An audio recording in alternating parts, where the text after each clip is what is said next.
game of the week or move of the week or something, because this game is super awesome. Like, a lot of the things I'm going to show you today are maybe like a little bit subjective. They're like the games that I happen to see. I haven't seen all 10,000 games from yesterday yet. I've almost only looked at Pacific Division, so this is actually Pacific Division highlights today. I'm not even pretend. I've looked at some of the games from the other divisions, but not enough. So I'm just like, this is Pacific Division highlights for week 4. So a lot of these might be like kind of subjective and just like what I think is cool or whatever. But this one here, like every single one of you is going to agree that this is a highlight. Okay. Now, first of all, if you don't mind, I'm going to set the stage for the two people who play this game, because we're going to look at this whole game. Some of these things we're just going to look at a couple positions. This, we're going to look at the whole game. All right? Here's the setting of the stage. The player playing white in this game is Grandmaster Zviad Izoria.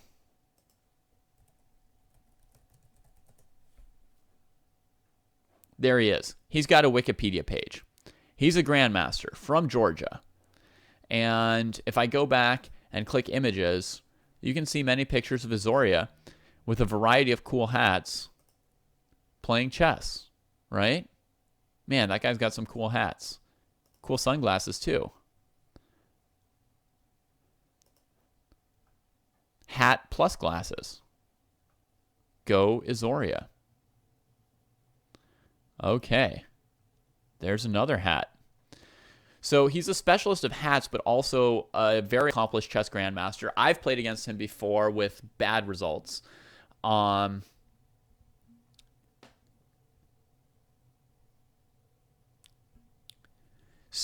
Zviad Izoria. Yeah, and the first name, by the way, is Zviad. Cool name, huh? All right, so Zviad Izoria, playing white, experienced grandmaster, very, very strong player. Playing black is a 16-year-old American kid, an international master named Joshua Sheng. Now, here's the thing about Joshua Sheng. I'd like never heard of this guy before this year's season of the Pro Chess League. I'd never heard of him. He's from California, which is where I live as well, for those of you who know all the David Proust trivia. And so Joshua is from SoCal, so you know, he's not at local tournaments, but he's 16. I haven't really been playing in many tournaments for the last two years and 3 or 4 months. So, you know, presumably when I was last playing in tournaments, like, he was 13 years old and wasn't yet a master, even, probably, or not very well known. But he's now an international master at age 16. And I looked online to try and find a picture of Joshua Sheng to introduce him to you guys. So I typed in Joshua Sheng chess. And I came up with a bunch of pictures of people. Like, I can't even tell if any of them are Joshua Sheng. Most of these people are definitely not Joshua Sheng. Like, here's Cameron Wheeler, right? Then there were like a million pictures of some guy named Akshat Chandra, right? Akshat Chandra on a scooter. Alexander Katz and Akshat. So it's like crazy. I mean, maybe he's in one of these pictures, but this looked to me like Jeffrey Xiong. So also not Akshat Chandra. There's a picture over here of two people playing. One of them might be Joshua Sheng, but I don't even know, and it's hard to even recognize in this photo. So anyway, so Joshua Sheng, I mean, he's got to be a pretty new talent, right? Like, it's hard to find much on him on the internet. So we've got basically no intro for this guy. In other words, he's the unheralded enigma of Southern California high school life. And here he is playing black against Izoria. Now, in the previous round, Joshua Sheng is the 4th board for San Diego Surfers. The San Diego Surfers, if I've got standings here, the San Diego Surfers came into this round as one of the last couple teams in the league with a 3-0 record. And they were playing against the San Jose Hackers with a 2-1 record. But the Hackers were considered by most people to be the better team than them. and the Hackers had a harder schedule, and the San Diego Surfers had an easier schedule, and they hadn't yet been tested by some of the best teams in the league, like the St. Louis Archbishops, the San Jose Hackers, the Dallas Destiny, the Webster Windmills, or the Rio Grande Ospreys. So it's like this is the week where, San Diego's going to get knocked down a peg and order's going to be restored in the league.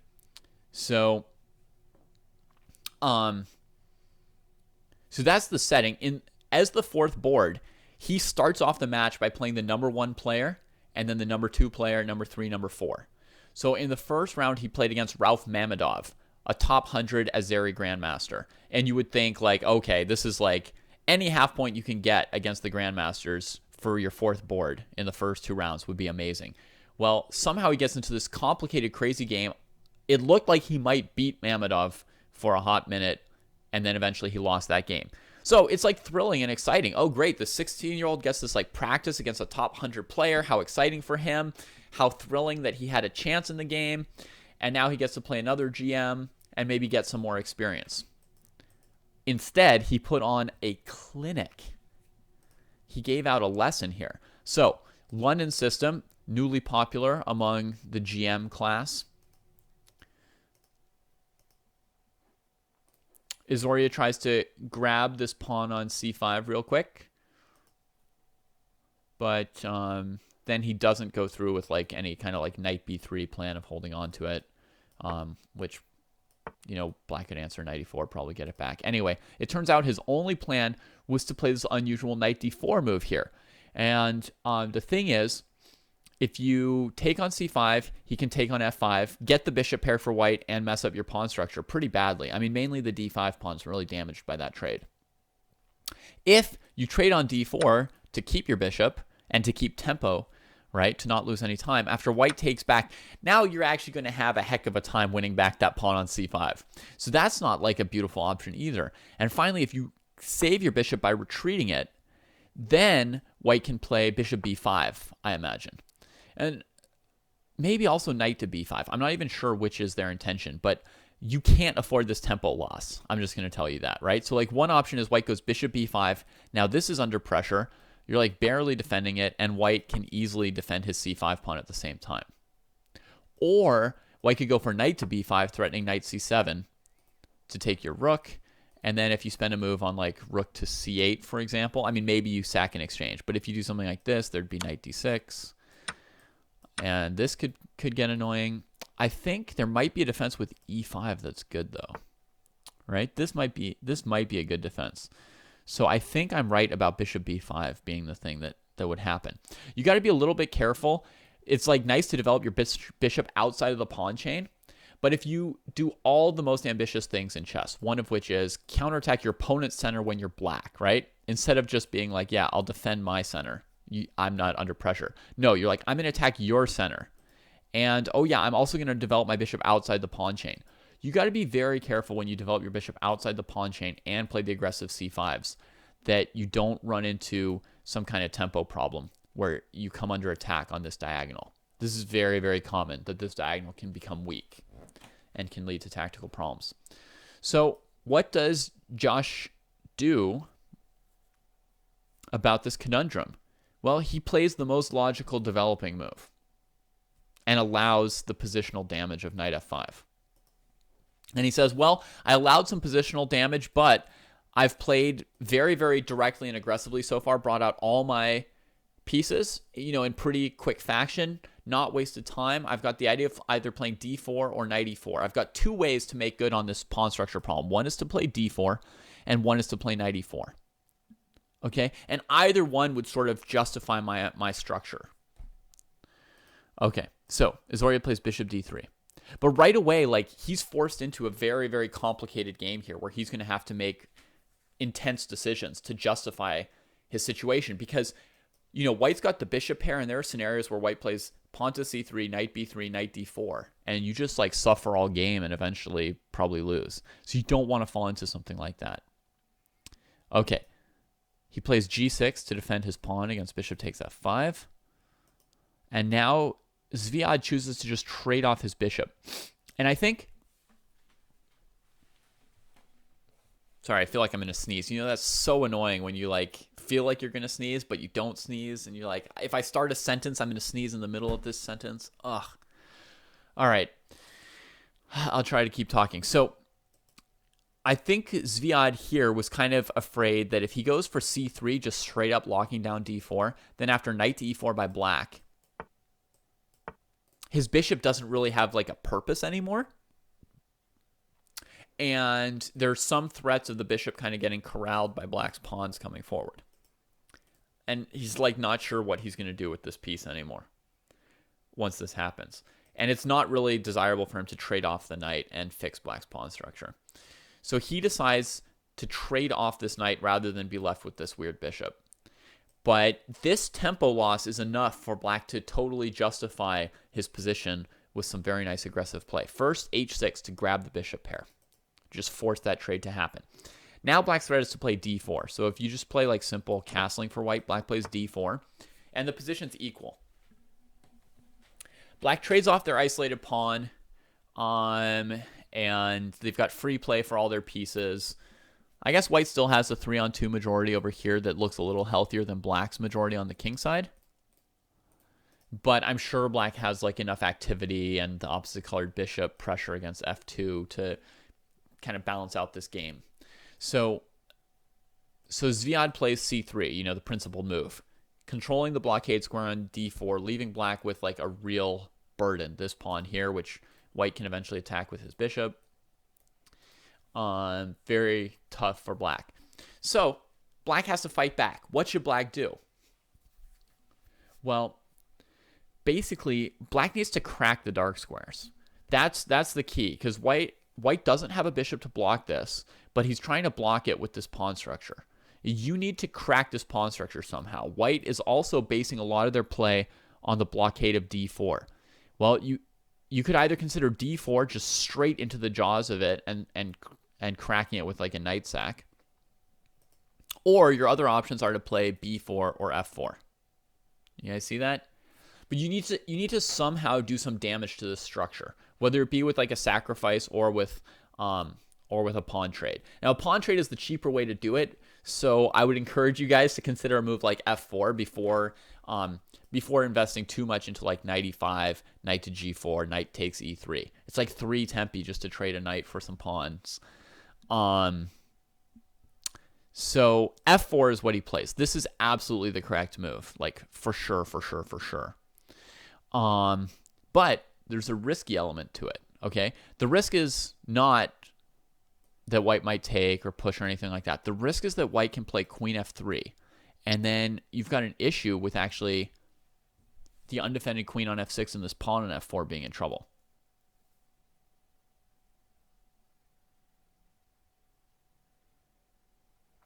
In answer to the question, can you consider trading down into endgames once you're confident you have enough to win them? Absolutely. That is what... I mean, there's some people who trade down into endgames just because they like endgames, even when they don't yet have enough advantage to win, but they just are confident in their endgame play, and they'll come up with the advantage that's in the endgame. But certainly, once you have enough advantages that you're confident you can win an endgame, it's a great idea to trade down into an endgame. That sounds like a very juicy thing to do.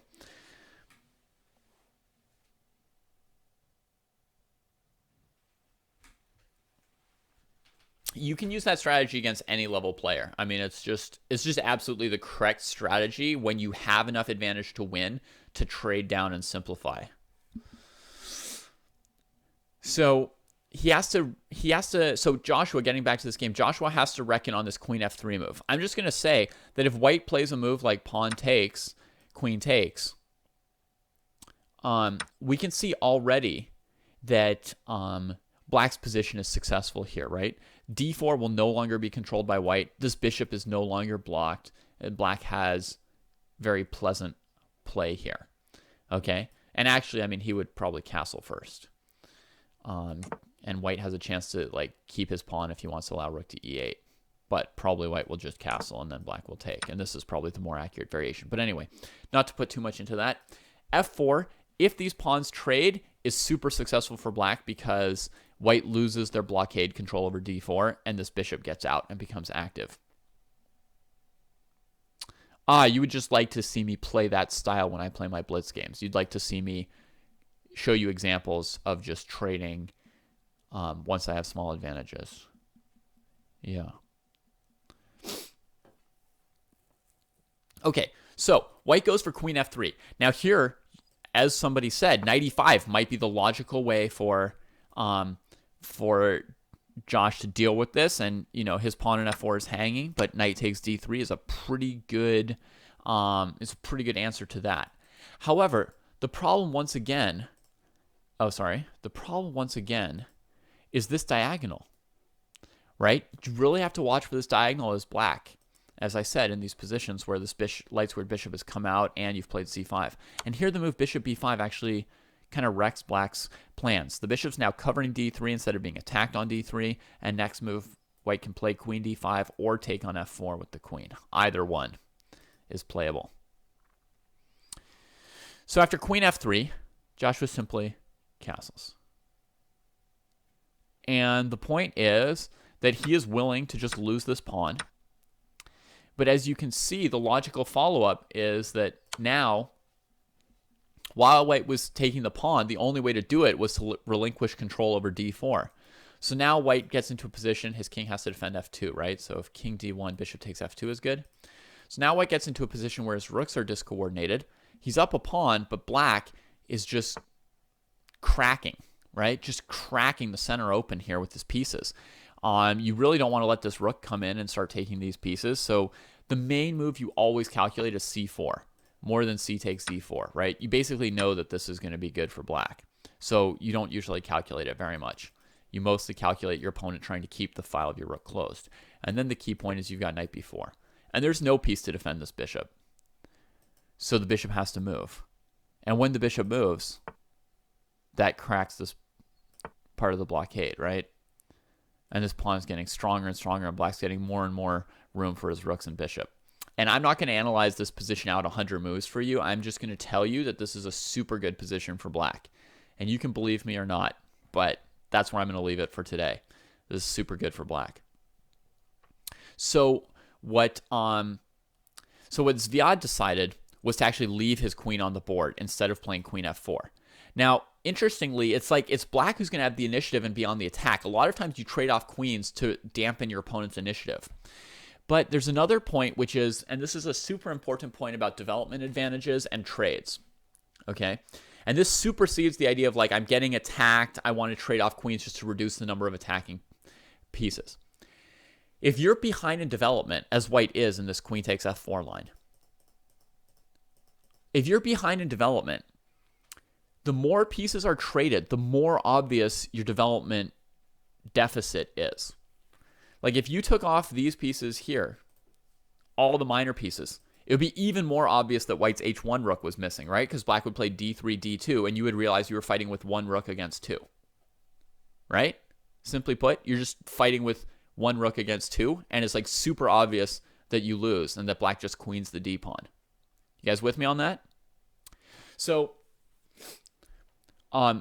trading off pieces can leave it just more and more obvious who has more pieces in play when there's a development issue.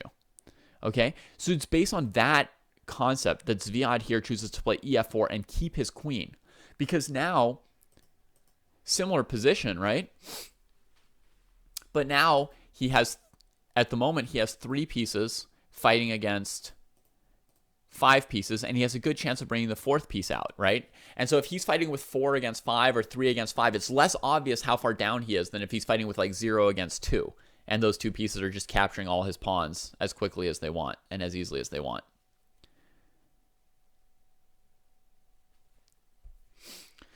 Also, in this position, the move d4 is not that great. It is the move that black wants to play, but here it's not that great. Why not? Well, I think we thought it was because of knight to e4. Gaining a tempo on this queen.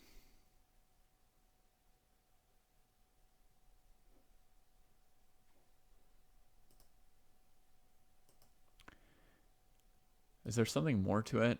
I mean, I know that bishop b6 looked good mainly because it avoids that knight e4 move. So it's definitely knight e4. Let's see how bad this is. Queen here.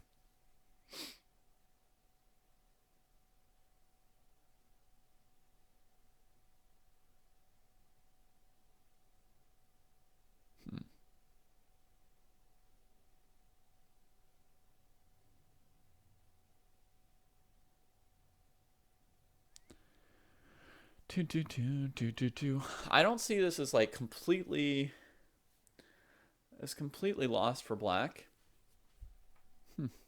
Yeah, white needs 2 tempi, by the way, to sort of catch up in the game. So it's not like he needs ages and ages to get back into the game, right? And he has an extra pawn, and once he plays king g2 and his rooks are connected, it's like bad for black to just be sitting there down a pawn. So maybe that tempo is all he needs. Like here.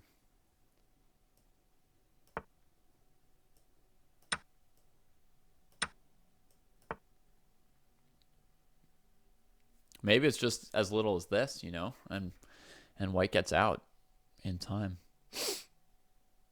King g2, and the rooks come.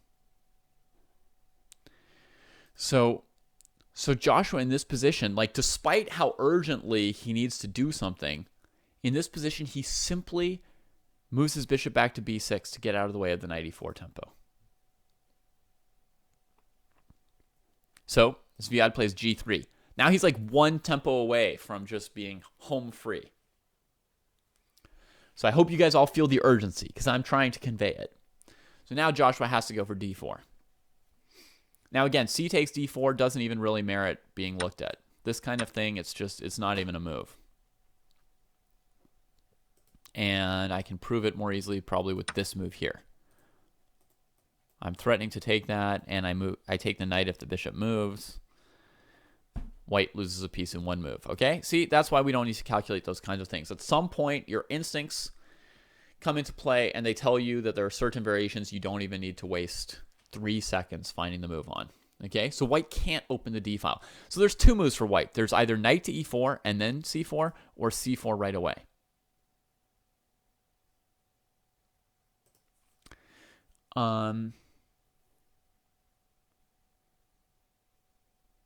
Yeah, in the game, white played c4. Now that the knight can't trade off this bishop, on knight e4, queen e7, let's say, and then c4, when black plays knight b4, there's now a threat to win this piece by trades, takes, and take the knight. So now the knight's position on e4 doesn't seem like an advantage anymore. And I think the only way to defend it is like rook to e1. I mean, you could try and keep your bishop by going here, right? But then d3 will cut that off. And this is a losing scenario. So knight b4, you know, they can go like rook e1, and then I think the move f5 should probably win this piece because of queen e1. So white got really close to getting out here, but not in time. So that's why knight e4 is not helpful for white here, and white simply plays c4.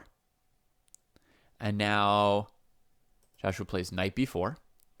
So the goal now, so d4 is sometimes a bad move if white just plays c4 and your pawn gets stuck on d4. If white's able to maintain the new blockade on d3, then actually what we've done is we've blocked our own bishop, our rook is blocked, we haven't generated any extra energy or lines or power for our pieces.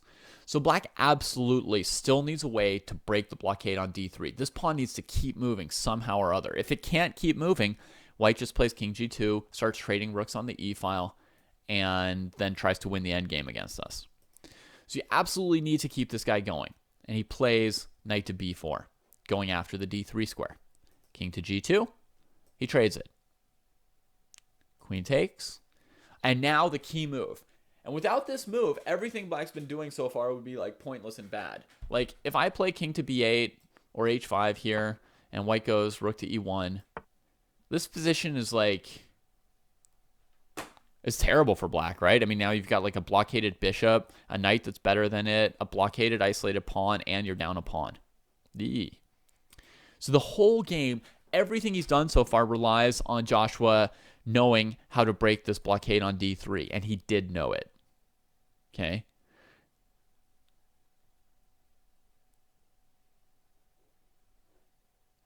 Queen c6 is interesting, trying to give white some problems on these light squares, which are temporarily slightly weak. Yeah, queen c6 is totally interesting. You can try and crack things with g5. That's a good move too. That's definitely like a fighting move. You're trying to do something before white plays rook e1 and takes over. Try and crack this pawn structure and do something, create some kind of an initiative for black. Like h5, rook e1, h4 would be like a similar attempt, but one that's just too weak. You know, this is not important enough quite. So g5, that's interesting. I actually noticed just now that there's also an interesting move, queen f5, that nobody has mentioned. This move also is just trying to break the blockade, and the point is to get this trade, and, you know, white can't stop d3, develop his rook, and you play this move. Now, with this variation, black would have some drawing chances in this endgame because he's got, you know, like rook e2, he's got his bishop d4, his pieces are open. Yeah, so something like that might be playable.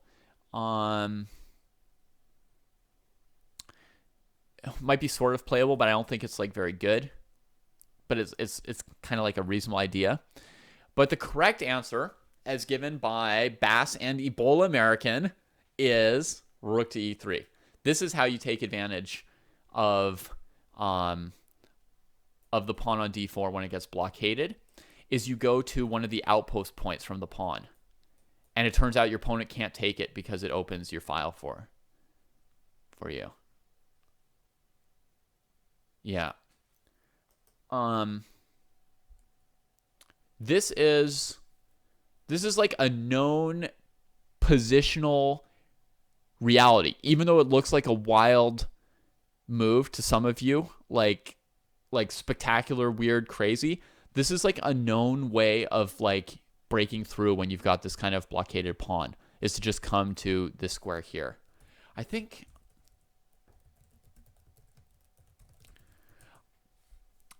I once had a game with a very similar concept. Okay. Yeah. Just to show you guys that this is like an actual thing. I don't know if you guys, can you see this board well enough here? So this position here, white has an isolated d5 pawn, right? And black has it blockaded on d6. Again, the crux of the fight in this position is for white trying to eliminate the blockade on that d5 pawn and free the bishop on b3, right? In fact, with colors reversed, it's the exact same bishop and pawn, right? So,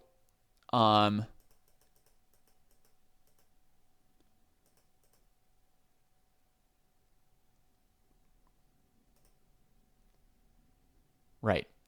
So in this position here, you see, I've done like the same thing as Joshua first. I've traded a knight for the bishop that was blockading, right?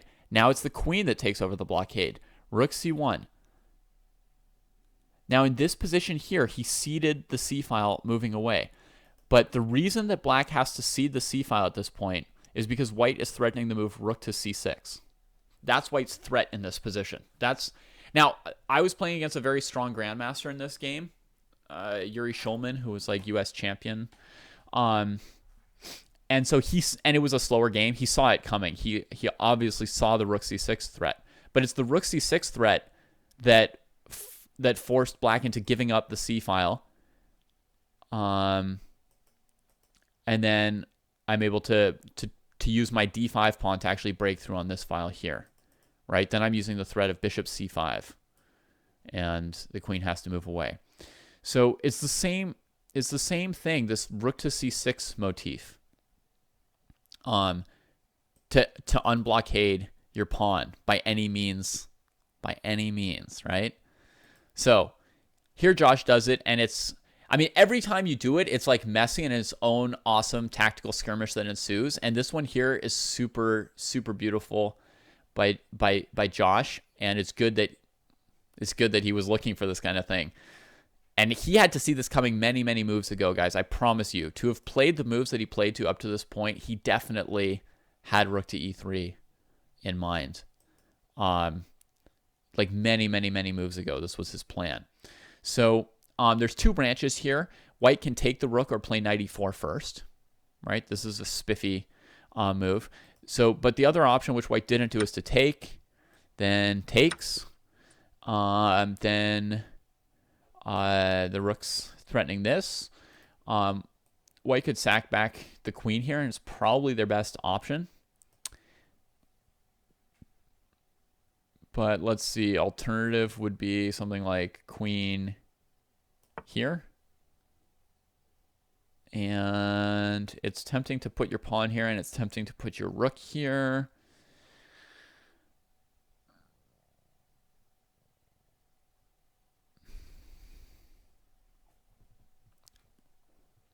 Let's see here. Let me just make sure I'm not getting anything wrong here. Definitely take. Queen moves. Makes sense to go there. Covering the diagonal to the king. All right, now how does black play from here?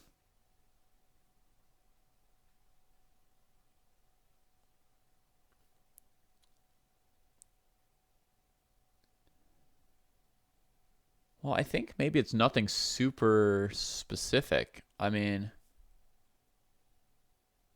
I think it may just be that, yeah, I don't think there's an immediate follow-up, because if rook here, king here, you don't have a way to get your queen over here. I don't think like black instantly wins either with the rook or with the pawn. But I think that like what happens is the white rooks are just not better than this rook, bishop, and pawn. I think that's all that there is to the position.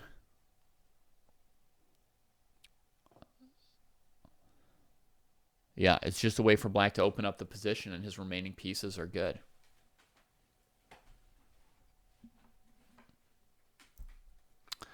And this should be comparably good, to be honest, just taking this way with the pawn. Then white always has to worry about d1 queen. So basically, you know, white's going to end up sitting on some position like this and this or something. And black can always defend that pawn. You can never take it, and your rooks can never do anything. It might even be better to advance the rook one more, the pawn one more file than to get your rook on the second. I don't even know which of these two positions is better. But I know that they're both good for black. I mean, either of these positions, if you ask which side you want to play, you know, strong players will choose to play the black side. So Zviad threw in the move knight e4 here. Take with rook and then push e2. Right. The other way to play with the rook variation is to then put the pawn on e2 here. And now you have the idea of bishop f2, if you ever want to trade your pawn for their rook. But I think, like, specifically you don't. Like, I think you really don't want to trade this pawn and bishop for their rook. Like, your pawn and bishop are slightly better than their rook, so you probably don't even go for e2. You just keep playing here. Okay, so just to show you what happens in the game, white goes for the knight e4 line. Now, if black trades queens, that's not anything super special for him. I mean, it's a playable position for black, but much better is to just keep leaving his rook hanging on e3 and transfer the queen to this diagonal. Takes. Oh, sorry, I didn't look at like the queen trading off on d8, like I said I would. But I mean, it's also going to be a good position for black. I'm pretty sure here the knight's got to move somewhere. Like maybe here, and then check, and here, and probably e2, and or maybe queen f2 was good too. But basically, I mean, yes, you have two rooks against a queen, but again, this passed pawn is really strong, and the coordination of the bishop, queen, and pawn is much higher than white's coordination of their pieces. Plus, the king is like exposed to certain tactical threats that reduce your options. So his position is also good for black. So queen c6 in the game. Now white takes the rook. Obviously, he has to, because if he retreats the queen, he just loses the piece. Again, he could trade queens here. But in this version, the only way to defend the knight is king f3 and then f5. And so white directly loses. So he keeps the queens on. He has to defend the knight. And if he goes to c2, then rook to d2 wins the queen, because the knight can't take. So Zviad plays queen to b1, rook to d4, winning back the knight, right? Because at the moment, black's down a whole rook. He's not even down in exchange yet. So his main candidate moves are f5 and rook d4. He goes rook d4, c5, Yeah, he just sacks the bishop. Whatever. Leaves that there too. He takes it. Well, there's not really anything that white can do at this stage of the game. If king to h3, then one thing black can do is just play queen e6, forcing the king here, and you transpose to the game. After king here, queen back to c6. So king h3 makes no difference. He goes king g1, and now rook f2. And there's this checkmate threat on g2. White can try and stop it with queen f1, but then black plays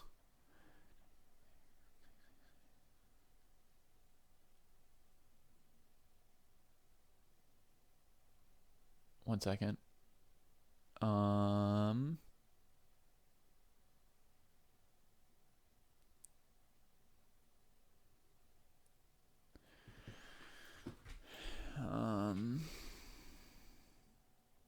Maybe even queen b6. Wait, hang on.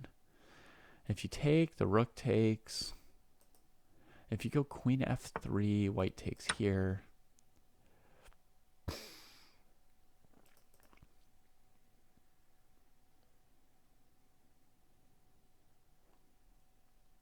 Okay, probably correct is just to trade, and then take this pawn. And white can't move the king or rook out. That's probably correct. Yeah, Farhan, queen c1 is what's played in the game. You're correct. So the other move here to stop checkmate is queen to c1, which is what's played. Rook takes f1 is mate. Here, rook f1, rook takes f1. Where's the checkmate?